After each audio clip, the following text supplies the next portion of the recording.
अस्सलाम वालेकुम पाकिस्तानियों। इस वक्त जो मुल्क के इकनॉमिक के हालात हैं वो इतने ख़राब हैं और उसमें बहुत ज़्यादा महंगाई है और उसमें जो बहुत बड़ा हाथ है वो हमारी सरकारी कंपनियों का है जो कि मैनेज नहीं की जा रही सही तरह से, और उनका जो नुकसान है शायद मिलाकर 1,000 अरब रुपए से ज़्यादा है। शायद अब तो 1,500 1,500 अरब रुपए तक चला गया होगा सालाना। और उसमें ये तकरीबन 100 से 150 और 200 के दरमियान कंपनियां हैं, बड़ी छोटी। इसमें जो बड़ी कंपनियां हैं उसमें जो मशहूर हैं वो ज़्यादातर स्टील मिल और पीआईए है। अब इसमें जो मैं आपको इनको फेलियर के बताता हूँ, पीआईए का मैं स्पेशली जिक्र करूँगा, मेरा ताल्लुक चूँकि पीआईए से रहा है तो उसके बारे में मेरा होमवर्क है ज़्यादा। और जनरल जो एक बात है कि ये कंपनियां जो फेल होती रही हैं, ये इसकी वजह ये है कि जब नेशनलाइजेशन हुई है तो नेशनलाइजेशन तो मतलब इनका मालिक बन गई हुकूमत। मालिक इंडिविजुअल आदमी भी होता है, और हुकूमत जब बनती है मालिक, तो उसमें वजह क्या होती है? वो तो एक अच्छी नीयत से नेशनलाइजेशन की गई थी कि भाई लोगों को भी फ़ायदा मिले। लोगों को फ़ायदा कम होता था और आम लोगों को और जो मालिकों को ज़्यादा फ़ायदा होता था। वो एक हद तक तो ठीक है कि ज़ाहिर है जो बिज़नेस कर रहा है वो रिस्क लेता है, उसको ज़्यादा फ़ायदा होना चाहिए। लेकिन जब अमीर और गरीब में फ़र्क बहुत ज़्यादा होने लगे तो फिर जो है वो नेशनलाइजेशन की जाती है, और वो की गई नेशनलाइजेशन, लेकिन वो फेलियर साबित हुई। उसकी वजह ये है कि हमारे यहाँ पे जब नेशनलाइजेशन हुई है ना, तो उसमें बुनियादी जो वजह थी कि हमें इनडेफिनेट कॉन्ट्रैक्ट दे दिया मुलाजमों को। यानी कि आप मरोगे तो जान छोड़ोगे कंपनी की, या 60 साल के होगे तो जान छोड़ोगे। आपकी कारकर्दगी पर, कम कारकर्दगी पर या अच्छी कारकर्दगी पर आपको कोई फ़ायदा नहीं दिया जाएगा। तो जो एग्रीमेंट जो दिया गया इनको जॉब का, एम्प्लॉयमेंट का, नौकरी का, कि जनाब आप निकाल नहीं सकता आपको कोई, आप कॉन्ट्रैक्ट आपका परमानेंट है, तो उससे जो है ना खराबियाँ हुई। अभी भी ऐसे होता है, जो आदमी कॉन्ट्रैक्ट पर काम कर रहा है वो अच्छा कर रहा होता है, लेकिन जैसे ही वो परमानेंट होता है तो वो काम करना छोड़ देता है। उससे क्या नुकसान होता है कि जो काम कर रहे होते हैं कुछ लोग, वो देखते हैं यार कि जब जो काम नहीं कर रहा, प्रमोशन उसकी भी हो रही है, सैलरी मेरी बराबर ले रहा है, तो वो भी फिर काम कम करना शुरू कर देते हैं, दिलचस्पी कम लेते हैं। वरना तो होना चाहिए जो होशियार लोग होते हैं उनको आप प्रमोशन दें, उनको आगे करें, वो अच्छे डिसीजन लेते हैं। एक तो ये इनडेफिनेट कॉन्ट्रैक्ट जो है ना ये दिया गया, तो इसमें कंपनियां हमारी स्लो हो गई, बहुत ज़्यादा ख़राब हो गई। और दूसरा जो हमारे ख़रीदारी का जो कानून आया सरकारी कंपनियों के लिए, जिसको हम कहते हैं PPRA rules, public procurement regulatory authority, इनके रूल्स हैं कि जनाब आप इस तरीके से ख़रीदारी करेंगे। ये 2004 में आए। तो 2004 तक तो कंपनियां जो कुछ चल रही थी, स्टील मिल भी, पीआईए भी, जो मतलब कोई इतनी एफिशिएंट नहीं थी, लेकिन बहरहाल चल रही थी वो। लेकिन 2004 के बाद बिल्कुल कमर टूट गई उनकी, और उसकी वजह थी ये पेपर रूल्स। ये असल में लाए गए ट्रांसपेरेंसी के लिए, लेकिन हुआ ये कि इनकी जब सज़ा, हमारे यहाँ सज़ा का तस्वर नहीं, मतलब जिस आदमी के, जो आदमी प्रोक्योरमेंट में काम करता है उसके अकाउंट से पैसे निकले, उसको हमने बाद में, वो जेल गया, केस चला, लेकिन बाद में वो आया, उसको प्रमोशन भी मिली है पीआईए में, और भी जगहों पर हुई होगी, तो सज़ा तो नहीं मिली ना। जब हम सज़ा देना ज़रूरी है, हम क्या करते हैं, हम मुजरिम को सज़ा नहीं देते, बल्कि हम अपने जो प्रोसीजर है उसके अंदर एक चेक ज़्यादा लगा देते हैं। ये होता है सिस्टम के अंदर, चाहे वो भर्ती है, चाहे वो ख़रीदारी है, चाहे वो कोई भी प्रोसीजर है। पीआईए के अंदर 30-35 मैनुअल है मुख्तलिफ काम करने के। सेफ्टी का मैनुअल है, ऑपरेशन का, कैटरिंग का मैनुअल है, मतलब कैटरिंग के अंदर काम करने का मैनुअल है, पैसेंजर हैंडलिंग का मैनुअल है, इंजीनियरिंग का मैनुअल है, पायलट्स के मैनुअल है, मैनुअल ही मैनुअल है। लेकिन उसमें होता यह है कि जब हम सज़ा उसको नहीं देते तो हम एक एक्स्ट्रा चेक लगाते हैं। जब हम एक्स्ट्रा चेक लगाते हैं तो वो सिस्टम को स्लो कर देता है। हालांकि हम पुराने सिस्टम पर अगर सज़ा सही दें तो लोग बिल्कुल सीधे होकर काम करेंगे। तो ये जो प्रोक्योरमेंट रूल है, अब मैं आपको एक छोटी सी मिसाल दूँ, मैं इसको मुख्तसर रखना चाह रहा हूँ वीलॉग को, लेकिन ये बड़ा ज़रूरी है कि क्योंकि इसका हमारी इकॉनमी से ताल्लुक़ है, हमारी महंगाई से ताल्लुक़ है, हमारी लाइफ से ताल्लुक़ है इस सरकारी कंपनियों का चलना या न चलना। तो अब हम एक जहाज़ आता है, वो जहाज़ खड़ा हो जाता है, उसके अंदर $100 का पार्ट लगना है। तो आपको पता है 777 शायद $150 मिलियन के जब नए थे हमने लिए थे। इसमें जो लोग PIA के लोग हैं, वो जो लोग फ्लीट प्लानिंग के लोग हैं, वो मुझसे इस बात में डिबेट कर सकते, हो सकता है उनके पास सही फिगर होगा, लेकिन बहरहाल $150 मिलियन का अगर 777 है और 25-30 मिलियन का अभी जो जहाज़ हमारे 320 जहाज़ जो ये 170 सीटों वाले जो हैं, ये अब एक $100 का या $500 का पार्ट आता है और वो नहीं लगता जहाज़ के अंदर, तो वो जहाज़ $150 मिलियन का, ये मिलियन ऑफ डॉलर का जहाज़ खड़ा हो जाता है 5 दिन 6 दिन। जब वो खड़ा रहता है तो उसके अंदर वो उसका खड़ा रहना नुकसान है, क्योंकि वो कमा तो नहीं रहा, जब वो उड़ नहीं रहा तो वो कमा नहीं रहा। उसमें क्या होता है कि वो जहाज़ जब खड़ा हुआ, तो मैं आपको बता रहा हूँ कि नुकसान क्या होता है जब बहुत ज़्यादा प्रोसीजर को पेचीदा कर देते हैं, ख़रीदारी के प्रोसीजर को। 2004 में जो आए, 2004 में कि जहाज़ आया, जहाज़ में पार्ट नहीं था, जहाज़ खड़ा हो गया, उसके बाद एक और जहाज़ आया, उसको एक और पार्ट की ज़रूरत थी। इन्होंने कहा यार मुझे पहले से जो खड़ा है उसमें से वो पार्ट निकाल के इस वाले में लगा दो, इसको तो भेजो ना, आगे लाहौर की फ़्लाइट जानी है, लंदन की फ़्लाइट लेके जानी है। तो इस जो खड़े जहाज़ में से एक चीज़ निकाल ली। अब इसी तरह एक जहाज़ और आ गया 2 दिन के बाद, उसको ज़रूरत थी, वो भी परचेज डिपार्टमेंट में नहीं था, उसका भी प्रोसीजर में पड़ा हुआ था जी, टेंडर होगा 15 दिन और 1 महीना। तो वो दूसरा जो जहाज़ आया वो भी एक पार्ट उसमें डाल दिया इसी खड़े जहाज़ में से। इसी तरह से जहाज़ आते गए तो फिर 50-60 पार्ट निकल के दूसरे जहाज़ों में लग गए, क्योंकि उनको ज़रूरी था लगना। अब ये हुआ कि जब इसको जो रिक्वायर्ड पार्ट था, जो इस पहले वाले जहाज़ को जब ये आ गया, तो अब ये जहाज़, ये वाला पुर्जा तो लग गया, लेकिन बाकी जो 50-60 पुर्जे उसके खड़े होने के बाद निकाल लिए गए, उसकी वजह से जहाज़ खड़ा हो गया। अब ये क्या हुआ कि जहाज़ को आहिस्ता आहिस्ता ये प्रोसीजर की नज़र हो गया, ये पेपरा रूल की नज़र हो गया। इसमें क्या हुआ कि जो इसमें हमने डिसेंबल मतलब जहाज़ को करना शुरू कर दिया, उसको अलग अलग हमने कर दिया पार्ट्स को। आहिस्ता आहिस्ता वो पार्ट निकलते गए और जहाज़ ही ख़त्म हो गया, ढांचा खड़ा हो गया। तो उसमें हमें जो है ना, हमारे इससे बहुत सारे जहाज़ ऐसे खड़े हैं, अभी भी शायद एक 777 खड़ा है। एक ATR जो हमारा पंखे वाला जहाज़ है, हमने छोटा वाला जो ATR है वो हमने 48 सीटों वाला तकरीबन $12 मिलियन का शायद दिया था, और जो बड़ा वाला ATR जहाज़ है वो 20 मिलियन के आगे पीछे का है, जो 72 सीटों का, जो हमने बाद में लिया। तो एक वो जो $12 मिलियन वाला जहाज़ है वो एक वहाँ पे खड़ा था कुछ अर्से पहले तक। अभी चूँकि मैं PIA में आजकल नहीं हूँ तो मैं बिल्कुल अपडेट नहीं हूँ, लेकिन ये एक ट्रेंड है जो चल रहा है। और अब एक 777 सुना है खड़ा हुआ, उसमें से पार्ट निकाल के दूसरों में लगा रहे हैं। क्यों? जो प्रोक्योरमेंट के रूल आए वो हमारे हिसाब से बहुत पेचीदा थे। देखें, जो आप खरीदारी करते हैं आप उसको ओपन टेंडर ज़रूर करें, लेकिन आप उसको इतना पेचीदा ना बनाएं। जो उसमें जुर्म करता है, जो ठेकेदार से मिलता है, आप उसको सज़ा दें, और उसको ऐसी सज़ा दें कि पूरे मुल्क में मैसेज जाए। लेकिन जब वो मुजरिमों को छोड़ते हैं और अपने सिस्टम को पेचीदा करते हैं, तो उससे हमें नुकसान हो रहा होता है। तो ये मैं इसको दूसरी नेशनलाइजेशन कहता हूँ। ये जो प्रोक्योरमेंट रूल 2004 में आए, इनको ख़त्म नहीं होना चाहिए, इनको सिंपल होना चाहिए। एक बात अब मैं आपको बताऊं कि जहाज़ में जो है ना, जो हमारी जो सरकारी कंपनियां हैं, इनमें जो एक तो एसोसिएशन की इंटरफेरेंस बहुत थी। आपको पता है PIA में कितनी यूनियंस और एसोसिएशन थी? तकरीबन 15-20। मतलब एक एयर लीग थी, मुस्लिम लीग नून की, पीपल पार्टी की यूनिटी, PTI की भी एक अभी बन गई थी, वो PTI की पार्टी का मुझे नाम नहीं याद है, लेकिन यहाँ पे PIA में और बाकी महकमों में भी इसी तरह से जो MQM की यूनाइटेड बन गई, ANP के नाम से थी, और एक एथनिक बेस पे एक हमारे पंजाब के दोस्तों की एक एसोसिएशन बन गई, एक हमारे सिंध के दोस्तों की मेहरान बन गई। इसी तरह से ये बढ़ते चले गए, ये ग्रुप बन गए। फिर अफसर की एसोसिएशन अलग है, टेक्नीशियन की जो एसोसिएशन है उसको हम एटॉप कहते हैं, ATAP एटॉप। पायलट की एसोसिएशन पैल्पा है, जिसका आपको पता है, मशहूर है बहुत।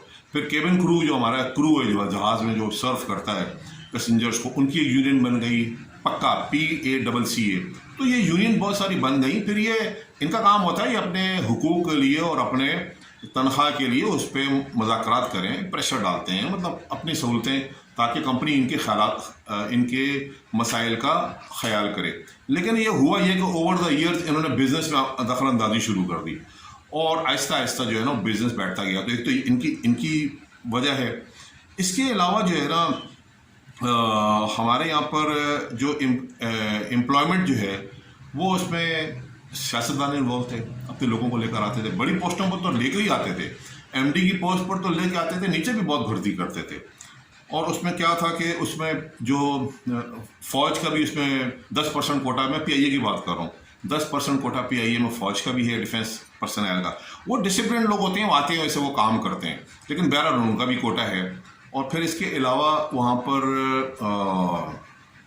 आपके जो मुलाजिमीन जो हैं पीआईए के अपने, उन्होंने अपनी भर्तियाँ कराई अपने अपने रिश्तेदारों को, अपने बच्चों को। मतलब ऐसे हुआ है कि एक मुलाजिम ऐसा है, उसकी 3 औलादें हैं, वो तीनों पीआईए में ऐसे ऐसे भरे हुए हैं। अभी भी 50% जो लोग हैं उनके वालिदैन भी पीआईए में थे। इसका मतलब है कि वो मेरिट पर नहीं आए, कुछ होंगे जो काबिल होते हैं, ज़्यादातर अपने अपने असर रसूख से, अपने वालिद साहब के या बहन भाइयों के असर रसूख से आ गए। एक दफ़ा ऐसे भी हुआ है कि पीआईए में एक दिन में 5 बहन भाइयों ने एक साथ ज्वाइन किया, ऐसे ऐसे मतलब ऐसे भी हुआ है। हालांकि जो मेरिट होता है, काबिलियत, अल्लाह पाक ये बांट देते हैं, ये बांटी हुई है। कोई बच्चा लाड़काना का अच्छा है, कोई पिशावर का अच्छा है, कोई लाहौर का, कोई कराची का, कोई कोयटा का। ये अल्लाह ने मेरिट बांटा हुआ, मेरिट को तलाश करना पड़ता है। तो मतलब ये पीआईए के साथ ये जाती भी हुई है। और दूसरा फिर ये है कि इसमें आप जो इंटरफेरेंस है हमारी हुकूमत की डिसीजन के अंदर, हमारे जो कारोबारी जो डिसीजन होते हैं उसके अंदर इंटरफेरेंस बहुत ज़्यादा थी। और फिर अगर आपने ज़रा सी प्रोसीजर की खिलाफ वर्जी कर दी तो आपको इसमें बाद में 2 साल के बाद किसी एजेंसी का आगे जवाब देना पड़ता था। फिर अफसर जो है ना वो काम नहीं करते थे, कोई इनोवेटिव काम नहीं करते थे, कहते थे भाई मैं नहीं कर रहा। जब आप कंपटीशन में आपको इनोवेशन तो करनी पड़ेगी ना, मार्केट के अंदर कोई स्ट्रेटजी लानी पड़ेगी कोई मुकाबला करने के लिए, तो वो आप नहीं कर सकते थे। तो इससे क्या हुआ कि ये नुकसान हमारे बढ़ते चले गए। और अब ये है कि इस वक्त पीआईए का हाल पिछले 16 महीने में इससे ज़्यादा ख़राब हो गया है कि डॉलर्स का जो रन पड़ा है उसकी वजह से पीआईए का ज़्यादातर जो बिज़नेस है वो डॉलर्स में होता है, पेमेंट्स डॉलर्स में होती हैं, तो वो बहुत ज़्यादा कॉस्ट बढ़ गई जो कि अनबियरेबल हो गई और अब वो नाकाबिले बर्दाश्त है। तो इसमें अगर हम इस हाल में पीआईए को बेचते हैं तो आप यकीन करें ख़जाने में कुछ भी नहीं आएगा। उसकी वजह मैं आपको बता दूं कि देखें हमारे यहाँ पर ईमानदारी नहीं है, हमारे यहाँ पर होशियारी भी नहीं है। अगर ईमानदार है अफसर लेकिन वो नालायक है तो तब भी वो नुकसान करेगा। ये मार्गरेट थैचर थी 1979 से 1990 तक, मेरे ख्याल में 11 साल तक वो यूके की प्राइम मिनिस्टर रही है। वहाँ पे जो प्राइवेटाइजेशन हुई है उसने 48 कंपनियाँ बेची हैं और ख़जाने में $100 अरब उसके अगेंस्ट जमा कराया, $100 बिलियन। हम लोगों ने उसके डबल कंपनियां बेची हैं इसी पीरियड में, मतलब 80 और 90 की दहाई में।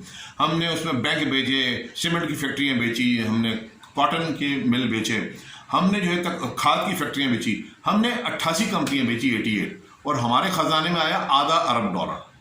इसकी वजह ये थी कि हम लोगों ने इसकी कीमत सही नहीं लगाई, अपने जानने वालों को कम कीमत पे दी वो चीज़ें, और हमें इसका एवज सही नहीं मिला। या तो हमारे लोग करप्ट थे या फिर नालायक थे जो देने वाले थे, ये दोनों चीज़ें हो सकती हैं। और अगर हम अपनी कंपनी की कीमत का अंदाज़ा लगाएं ना ब्रिटिश कंपनियों की कीमत के मुकाबले में, तो कम से कम हमारी कंपनी 88 कंपनियों की जो वर्थ थी ना वो $50 अरब थी।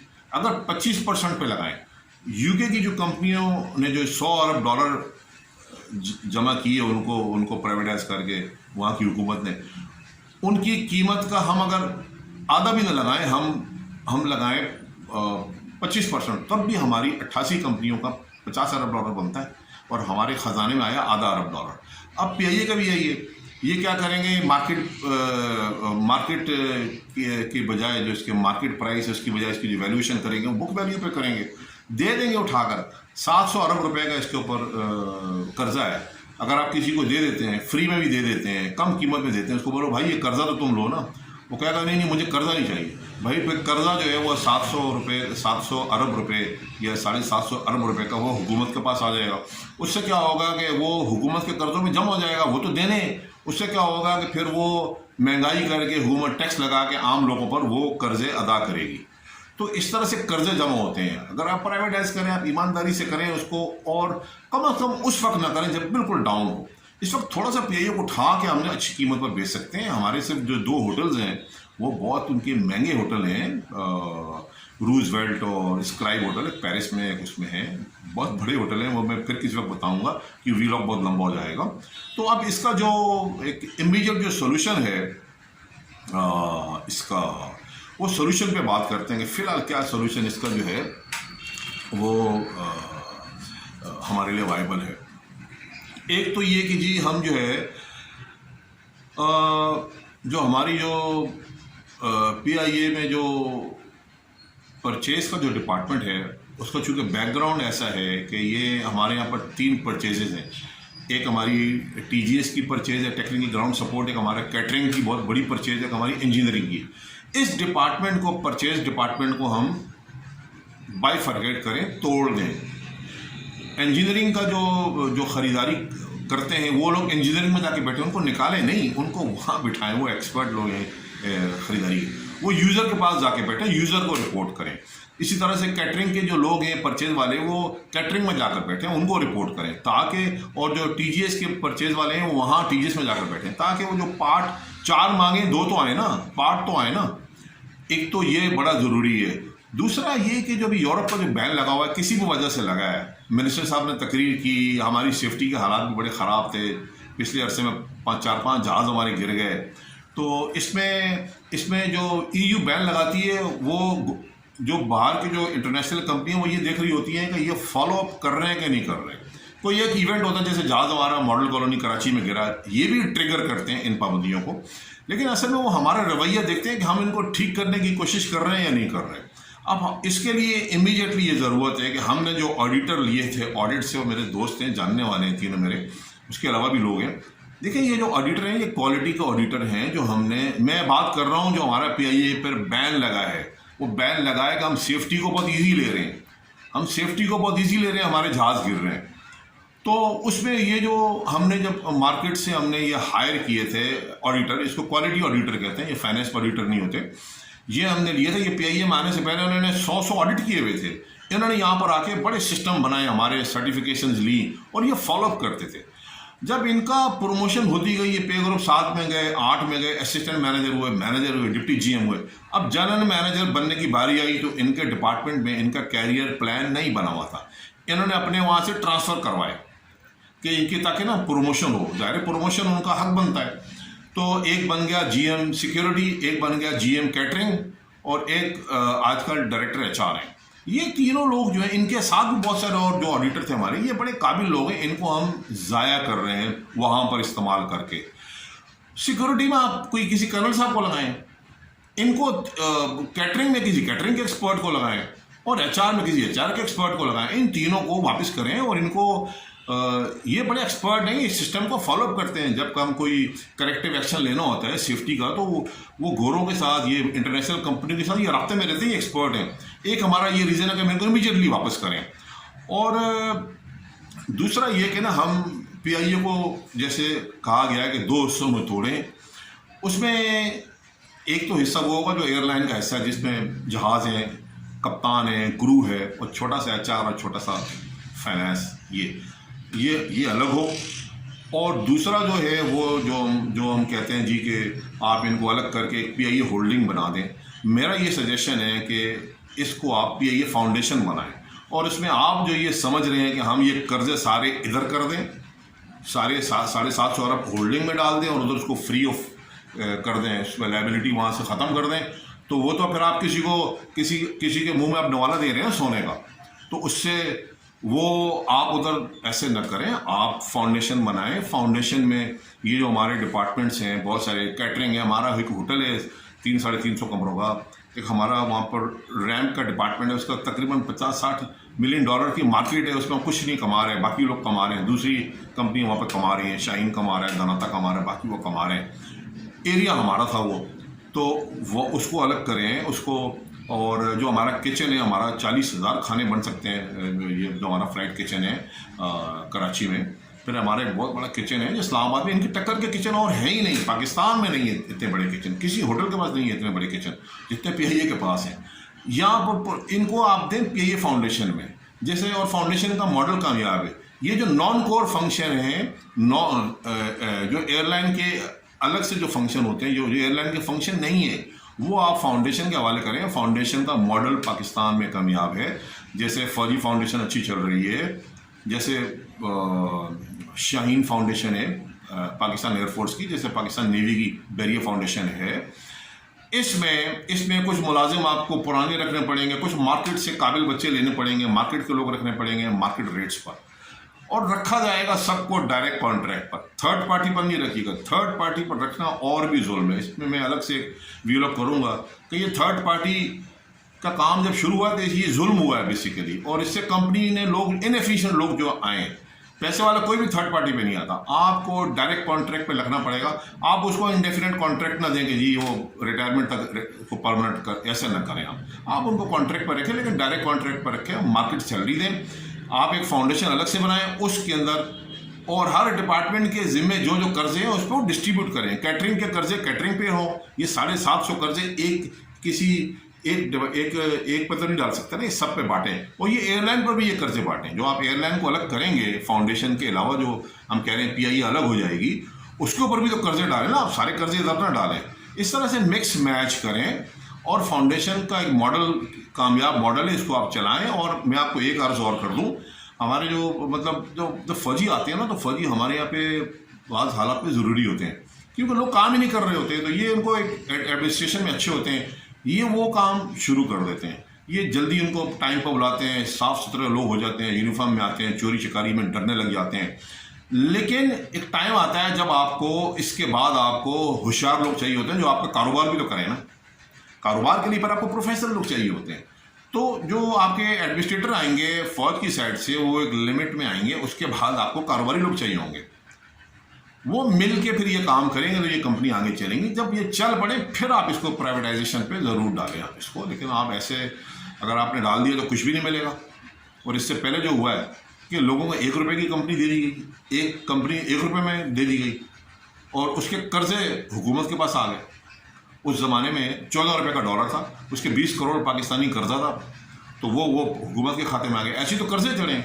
तो ये प्राइवेटाइज करने में ना, ये ज़रा ज़रूर देखिएगा कि कंपनी की पहले थोड़ी सी हालत ज़रा ठीक करें, फिर आप उसको बेचें। और हालात ठीक करने के लिए ये जो मैंने फार्मूला बताया ये बिल्कुल बेस्ट है। इसके फाउंडेशन बनाएं, फाउंडेशन में नॉन कोर काम सारे इधर ट्रांसफ़र करें, और जो मेन काम है एयरलाइन का उसको अलग करें, और जो है, और उसके बाद जब कंपनी थोड़ी चल पड़े तो फिर आप इसको जो है ज़रूर मार्केट के अंदर बेचने के लिए पेश कर दें, वरना आपको कि बेवकूफ़ बना के चला जाएगा। Thank you very much.